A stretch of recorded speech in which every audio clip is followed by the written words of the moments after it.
So today on the podcast, I'm super excited because we have some dear friends of mine, Rachel and Felipe Jimenez. And today we're going to be kind of interviewing them and talking about, they just have such a unique story, so we're excited to hear from them. Not only are they a long distance couple and a cross-cultural couple, but they are an interracial couple as well. So we just kind of want to hear about their story and kind of the unique challenges that come with their relationship, as well as the unique joys that come with it. So I'd love to just start it off, guys. How did you guys first meet? And then how did you guys first decide to start dating, even though you lived in two totally different countries? Yeah, so we met in 2010. My now wife, Rachel, came to Chile to study. She was studying Spanish. And the same semester, I was trying to improve my English.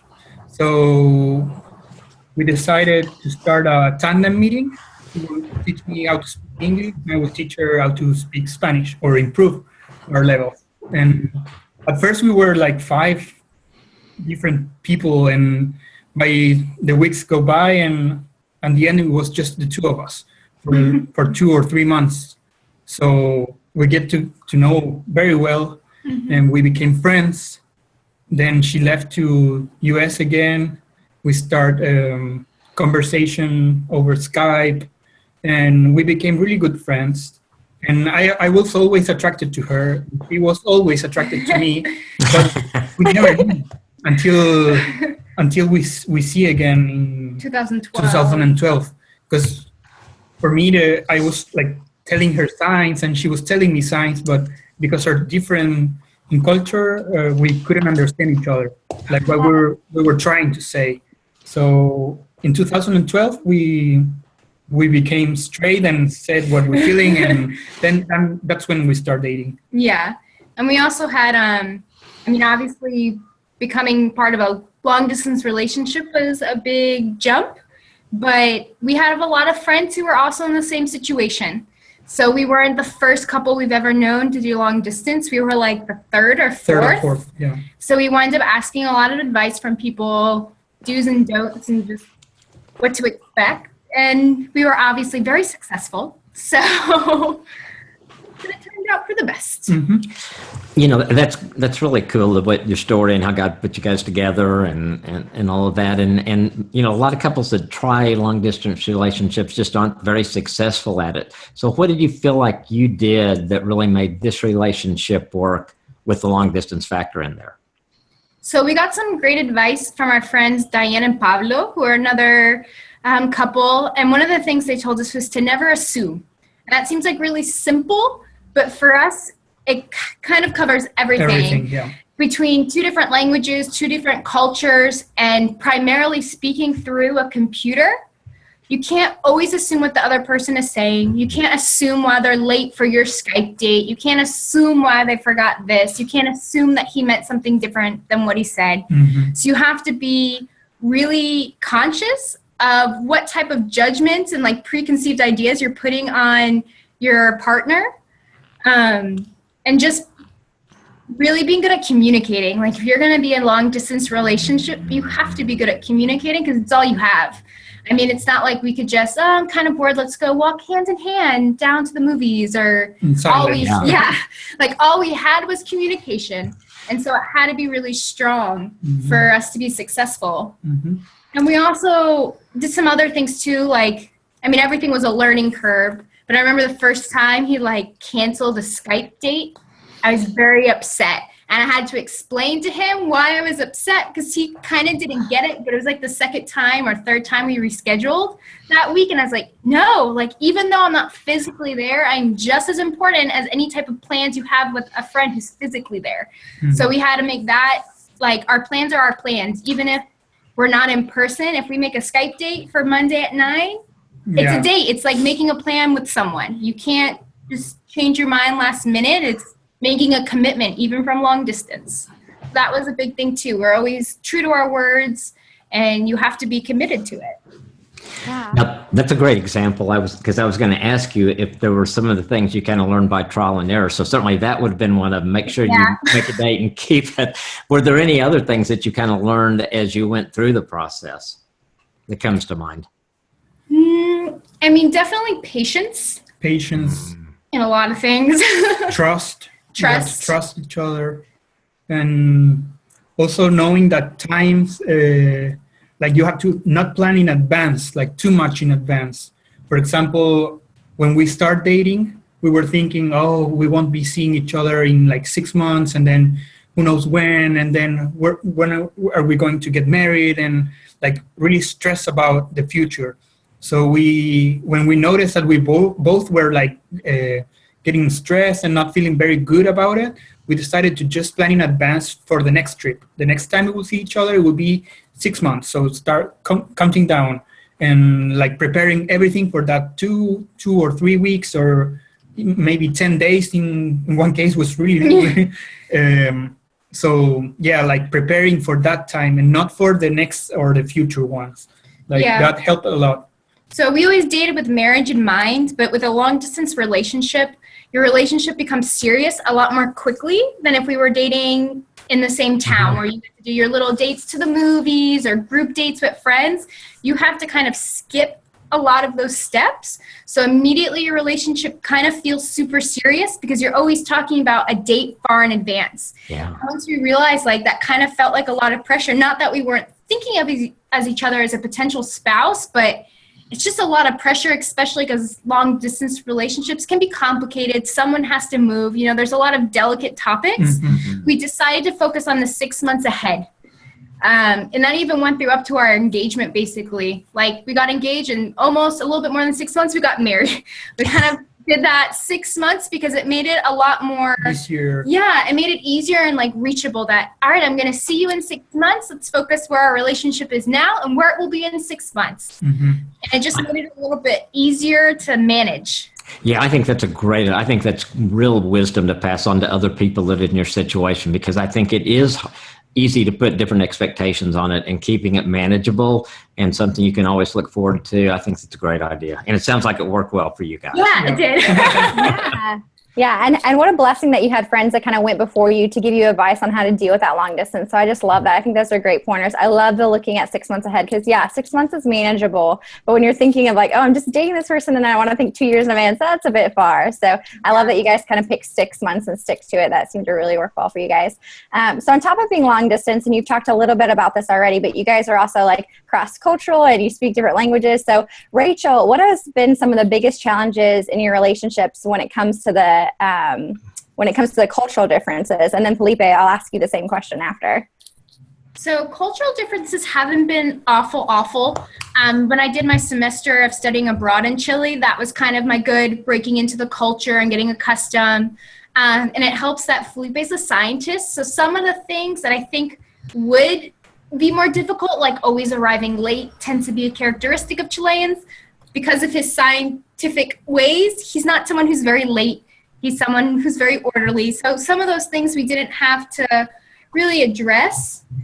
Most of the cultural stuff comes from family, just family cultures being different. He has a very close-knit family. I mean, maybe what you would consider like a typical Latin American family, and the fact that they are very close. And my family, we don't function that way. We are a little bit more distant. We love each other just as much, but we don't like come home and like share everything. We are often in our own separate places in the house. At his house with his family, like we sit down and have our meals together, things like that I haven't been accustomed to for a long time. So sometimes some of the, not arguments I would say, but disagreements would be managing family a little bit and their involvement in our relationship, and having me different expectations of like what family involvement should look like, and him having expectations that are different. So was it hard? Did you find like you made some compromises with things like that, or how did you resolve those issues? I think first was recognizing that it was okay that our families function differently. Like for a while I felt a little bad, like, oh, my family doesn't work this way, but I like how my family works. Like there's nothing bad about it. And then once you recognize that it's perfectly okay that people's families work a different way, you can also begin to understand why your partner acts certain ways, because it's all linked together.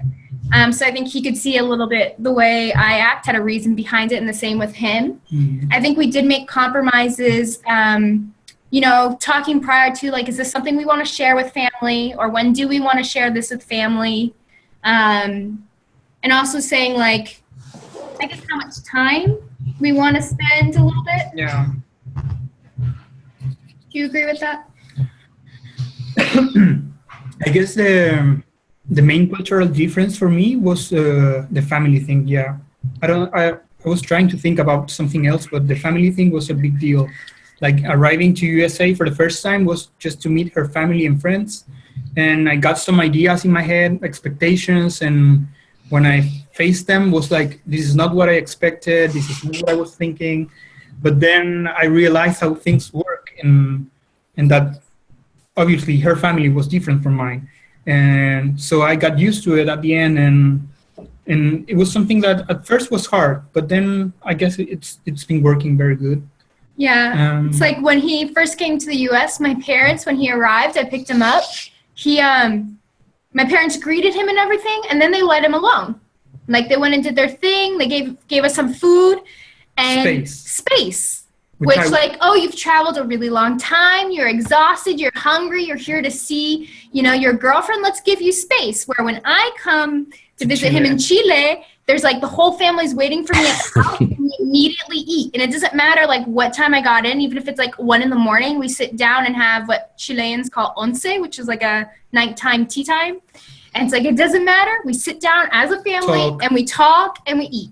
So having those two different reactions, it took them a while to realize like my parents like him. It's just that's in their mind, that was a way of expressing like, oh yeah, care. Like you're tired, space. It's not the same. That's a great example, just the cultural differences and just learning that it didn't mean one was right and the other was wrong, that they could both be just different. Yeah, that's great. Yeah, that is good. Were there any like specific things that are different about your guys' cultures when it comes to values or expectations that you guys have had to navigate that maybe other couples haven't had to deal with? Or were those kind of the big ones? Those were the big ones. I think us being Christians really put us on a level playing field. Level, we had the same values, expectations. I mean, that can vary a little bit just from like I had previous boyfriends. And everybody didn't have previous girlfriends. Mm-hmm. So that also changed a little bit of expectations, like what a girlfriend does and what a boyfriend does. But overall, I mean, I think both of us believing in God and having those values really set us on the same path, even though we come from distinct cultures. I mean, really our values are the same at the core. So little things were different, but in the end, there wasn't any big challenges there. Did you guys get any pushback from anybody really, or that wasn't supportive of the relationship because it was international, because it was interracial? Weren't supportive. Yeah, well, at first was kind of hard. We had both opinions, like very supportive, and some people were not very happy. But because I only met Rachel at church.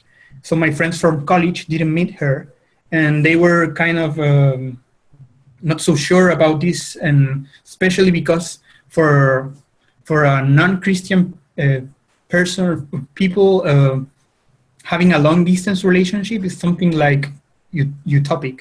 Like you can be faithful to one if you don't see her. Also, I get a lot of comments like long-distance relationships involves 4 people. The 2 couple and the other in the country. So lots of that type of comments that were really discouraging. Mm-hmm. But in general, for my family, they were very supportive. They were very happy because they were able to meet her. And maybe the only thing with my family was that she was from a different culture. So they had in mind what was to be an American citizen, like what we see in movies, that type of, or the things that we see in news here, like the whole, the problem with racism that we don't have, or that type of thing. So they have like that stereotype of an American. So I have to confront them with that and like telling them, no, you have to meet her and see that not all Americans are like that. So, and in the end, it turned out really well. They love her. So that was discouraging. Yeah, and the same thing. I feel like I had to fight a little bit of stereotypes. I mean, first, people not people don't necessarily get where Chile is all the time. Like they might know it's in a Spanish-speaking country, but they don't know where. So they don't necessarily like think Mexico and Chile. But when you say the word Latino, people then kind of like, oh, kind of like that. Like, oh, is he an immigrant? Like they start to already kind of downplay him as if he's not someone who's intelligent and a complete person. And then I almost have to defend, like, he's a human being. He's extremely intelligent. He's a scientist. He's successful. Like, kind of play that. So to fight against the stereotype against Latinos a little bit. But overall, I would say my friends and family were really supportive. Every now and then you get like, man, I hate to think of you leaving comment, but not because they're not supportive, but because they love you. So I'd say overall, on my end, everyone was really supportive. That's good. That's good. That's encouraging. So did you guys have any, like, well, I'm sure you did, but what specific challenges do you guys kind of face when it comes to speaking different languages, especially when you're dating and like trying to figure things out? I know you guys kind of hit on this a little bit earlier, how like you wouldn't know the other one was hitting on the other, or that you're attracted to each other. Yeah, it's like a whole other thing. So can you talk a little bit about what that looked like for you guys in your dating relationship? It's evolved a lot. Yeah. We speak a lot of Spanglish now. It also sometimes I speak in English and he'll just speak in Spanish, and we'll have the conversation in both languages if we're both tired and don't want to speak the second language. But it definitely has forced us to be very patient. Yeah, you have to be very patient and improve your vocabulary a lot. Yeah. Like you have to always be sure that the other person is understanding you. So you have to use, if you see that if I see that Rachel is not understanding me, I have to change the way I'm saying things so she can understand. Or in the worst case, I have to change to English and try to explain what I'm trying to say. So it's been challenging sometimes, but we also have always in mind this idea of not assuming. So sometimes I say something and I can notice that she's thinking wrong, and so we have to make that thing clear. Or if sometimes one of us doesn't understand the first time the person says something. Maybe they said it fast or their back was turned. And so you have to repeat. You have to repeat, which sometimes repeating gets exhausting. Or sometimes you assume the person wasn't listening, when really it wasn't that I wasn't listening. I just didn't catch what he said, and I didn't think it was important because it was a little comment. But in reality, for him, he was communicating with me. So you have to also be careful there to not assume anything. Like there are still miscommunications even after years together. Learning a second language is a lifetime thing. And my Spanish will never be perfect, and his English will never be perfect. So you have to take a step back and make sure that you're being a good communicator. And part of that is making sure the person you're communicating to understands you. Yeah. In the dating process, we had this particular situation that was pretty fun because I was finishing my thesis, my bachelor thesis, and Rachel was almost finished with her semester. So she wanted to take a trip to the south of Chile. And she was going with our friend, Diego. And I was almost over with my thesis, so I was free, and I wasn't gonna have holidays that year because of many things. So that was my only free time, and I was willing to go with her.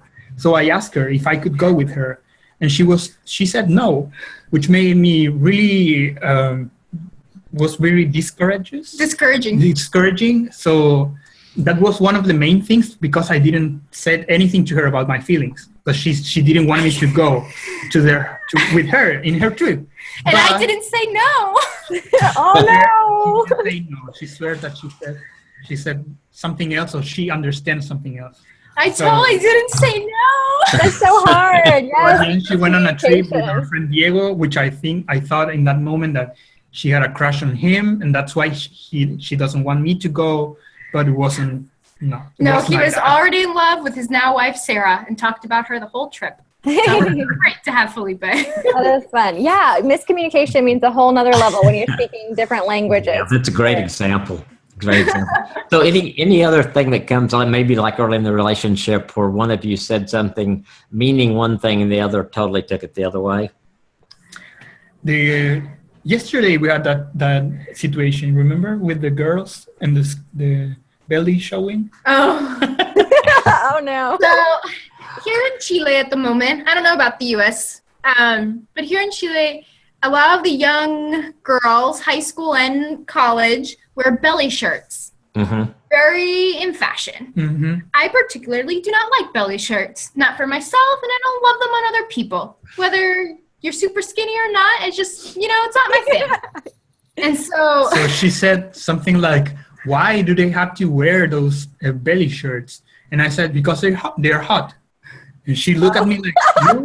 It's like, I mean, they are hot. They feel warm. They need to not like they're hot, like sexy. So That is too funny. her look said everything. Like I could tell that she didn't understand what I was trying to say. So we ended up talking about 10 minutes on how to express about that in English and how it's so easy to differentiate it in Spanish. Like you can say she's tiene calor or es sexy. That In is English, funny. it's one word for both. yeah. That is good. That's a It great still example. happens all the time. I bet that's, and it's good that you guys can laugh at it. You know? Yeah. So with all the differences, how do you guys not let them negatively affect your marriage? What have you learned over time and just the time together so you don't let the differences pull you apart? You really seem like you do a good job of embracing them.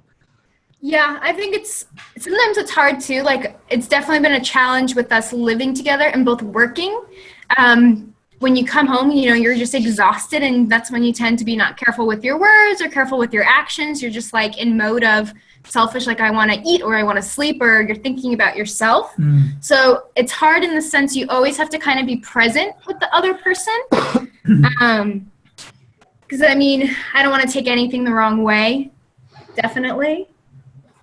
And I think we also agree that we have to communicate and maybe say things twice, because if we're tired at the end of the day, we need to be sure that we're expressing correctly, and sometimes that helps a lot that we both speak the other language, because we can do this thing that she speaks English and I answer in Spanish and both understand what we're saying, so that helped a lot. Yeah. But generally, we also know a lot of international couples here.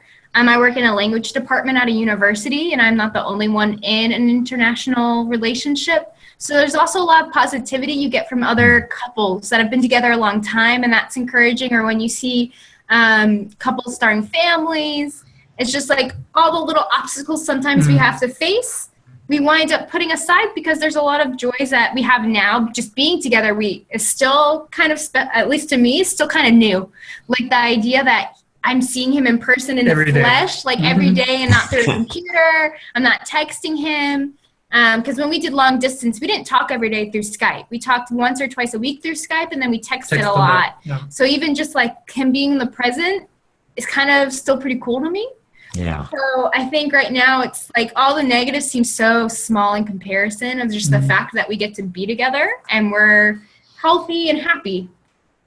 It's interesting when you guys talk about communication and how you work at it. It's the same principles that every couple has to do. But I think the fact that you spoke different languages made you be so intentional about it. And I think you really have worked hard at learning what the other person was saying and understanding them. It's such a great principle. I think sometimes in our culture, people don't take the time to really hear what the other person's saying a lot. And so they can come in the same issues that you guys had to struggle with, even speaking the same language. So I think you guys have done a great job of just really being intentional about that. Yeah, you have to be. So one last question for this podcast. What have the different cultures, how has that made life fun for you guys as a couple? So it's been really fun, especially for holidays, because we got the chance to experience new holidays and also to experience new ways to celebrate the same holidays. For example, Rachel living in Chile had the chance to experience what national holidays are for us. September, it's a whole week, and the whole country is happy and it's celebrating, and it's like the 4th of July, but longer. Or Christmas. Christmas is really different for us and for USA. So we kind of mix them both, best of both parts, and we have a very big dinner on the Christmas Eve, and on Christmas Day we also celebrate, and that's the American part. We in Chile just do the Christmas Eve. So, and for New Year's, for example, for us it's summer, so it's more fun because we can stay outside, and we also always go to some big party and we can dance, and it's like a whole night to celebrate. In US it's so cold, it's winter, so you just go to bed and wait for the so that's fun about holidays. And and it lets us also create kind of like our own new little traditions that wind up merging cultures, or me bringing maybe an American activity here for a holiday. It also makes things kind of adventurous. I mean, things that are kind of normal and commonplace to him because he's lived here his whole life are cool to me and extra special. And it kind of gets him excited to share those things with me. So even though for him, like, it's the same holiday he's been celebrating, for years, or it's the same place he's visited with his family for years, getting to share something winds up making it really exciting. And I'm still learning about different aspects of the culture and the country. So, I mean, it's kind of like a never-ending adventure of little trips and new information. Yeah, because it's not just in holidays, it's in daily activities. Yeah. Too, like just going to the supermarket and see how things work different. Or fruit I've never seen before. Yeah, like that type of thing. So it's like really. And when I went to USA, also things that were really normal to her for me are really special, and that makes her more fun. Like I can share with her, and we can like value also what we have. Like I can value here, for example, that we have all this fruit, all this wine, cheap prices, and bread and stuff like that you don't have there. And when we go there, it's like, oh, look at all these stores that we don't have in Chile, and look at these prices for good brand clothes and stuff like that. So it's like that type of things. Yeah. It's like constant sharing, constant communion in a sense. So it's really fun. That's great. That's awesome. We so appreciate you being on the podcast with us today. Thank you so much, Rachael and Felipe, for joining us. We appreciate it. Thanks.